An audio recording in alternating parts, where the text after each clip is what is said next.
This is Real News Media TV, coverage you can trust. Please like, share, subscribe, and hit the notification bell. Select all for daily news updates. Female student stabbed at Petersfield High.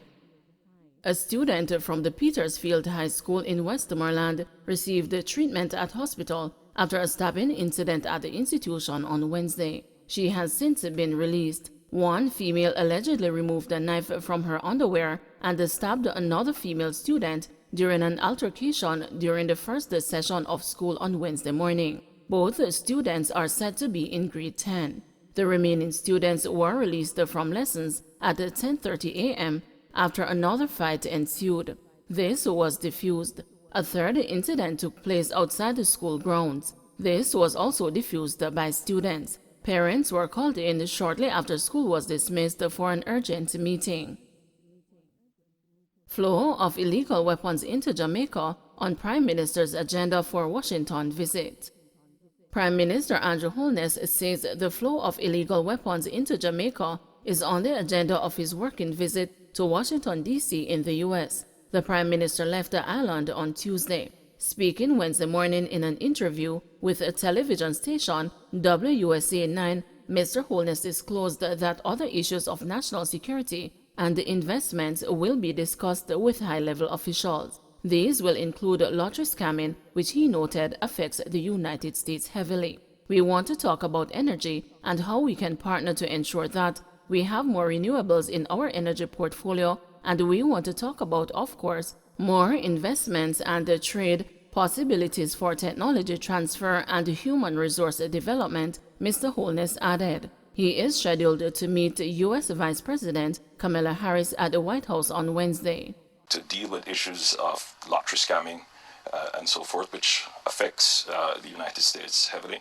We want to talk about energy and how we can partner to ensure that we have more renewables in our energy portfolio. And we want to talk about, of course, more investments and trade possibilities for technology transfer and human resource development. 4 shot, 3 fatally at Matches Lane in Rose Heights, St. James. Detectives attached to the Area 1 Major Investigation Division are probing the shooting death of 3 men and the wounding of another at Matches Lane in Rose Heights, St. James on Tuesday night. Those killed have been identified as a 22-year-old Javon Dove, a ramp attendant, 20-year-old Kirk Taylor, otherwise called the Chicken, and Roman Warlock, otherwise called the Brains, all of Matches Lane in Rose Heights. The 4th victim, a 28-year-old laborer, is presently nursing gunshot wounds at the Cornwall Regional Hospital. Reports are that about 9:30 p.m., the 4 men were among a group of persons standing along Matches Lane when men traveling in a Toyota Allison motorcar drove up. 3 men alighted from the vehicle and opened fire, hitting all 4 men before escaping in the waiting motorcar. The police were summoned, and upon arrival, it was discovered that Taylor had died on the spot. Dove died while being treated at hospital. Warlock was admitted to the intensive care unit but died hours later. Woman shot in face at party in Westmoreland. A woman remains hospitalized in serious condition after being shot in the face at a party in Westmoreland on Tuesday night. According to preliminary police reports, the woman, who has been identified as a 26-year-old Latoya Campbell, was a patron at a party in George's Plain when she was shot. The incident happened at about 9:30 p.m. She was rushed to the hospital shortly after. The Morgan's Bridge police in the parish say investigations are ongoing. Manchester man killed at a candlelight service. A 28-year-old man was shot dead in Sweden Street district in Georges Valley, Manchester last night. The police say about 9:20 p.m. Tina Stewart was at a candlelight service for his late friend when a masked gunman pounced upon him and fired several shots. Stewart, who sustained gunshot wounds to the head and the lower body, was rushed to the Mandeville Regional Hospital, where he was pronounced dead. Last night's murder brings to 12 the number of homicides in the parish since the start of the year. This is 4 more than the 8 murders recorded for the corresponding period last year. Head of the Manchester Police Superintendent Lloyd Darby is encouraging members of the public to share the information they know that can assist the police. Taxi operator caught with $150 million worth of ganja released on bond. A taxi operator who was allegedly caught transporting $150 million worth of ganja in St. Mary last week was released on bond Wednesday following a bail hearing before the St. Mary Parish Court. Gifton Cunningham, 30, was offered bail in the sum of $450,000 following an application by his attorney, Oz West Senior Smith. Mr. Cunningham is to return to court on June 2. The Narcotics Police reported that on March 23, a car driven by Mr. Cunningham was intercepted on the Tower Isle Main Road. 25 bags with a compressed ganja weighing 1,300 pounds were allegedly found in the vehicle. Sentencing put off for cop found guilty of unlawfully wounding student.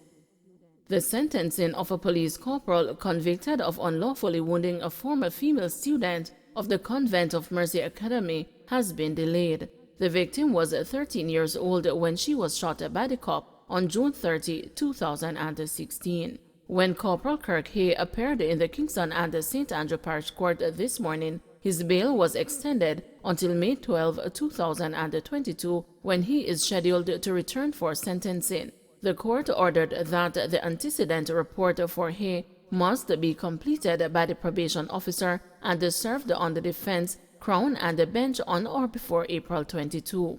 On February 10, 2022, Hay was found guilty of unlawful wounding. His colleagues Corporal Sean Abrahams and Constables Damian Gillespie, Archibald Wright, and Warren Ramsey were each charged with breaches of the Independent Commission of Investigations Act for failing to give statements and failing to attend an interview, misconduct in a public office, and attempting to pervert the course of justice. The cops all worked at the Mobile Reserve.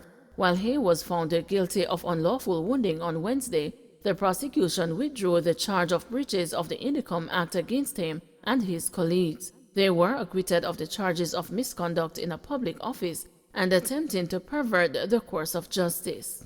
Indicom's investigations ascertained that on June 30, 2016, a man who was transporting Alpha and St. George's College students in a robot taxi was stopped by the police. The taxi stopped and then drove away. The police reportedly opened a fire at the vehicle, and one of the bullets hit the female student in the head. A spent shell recovered from the North Street Mark Lane shooting scene matched the firearm assigned to Hay.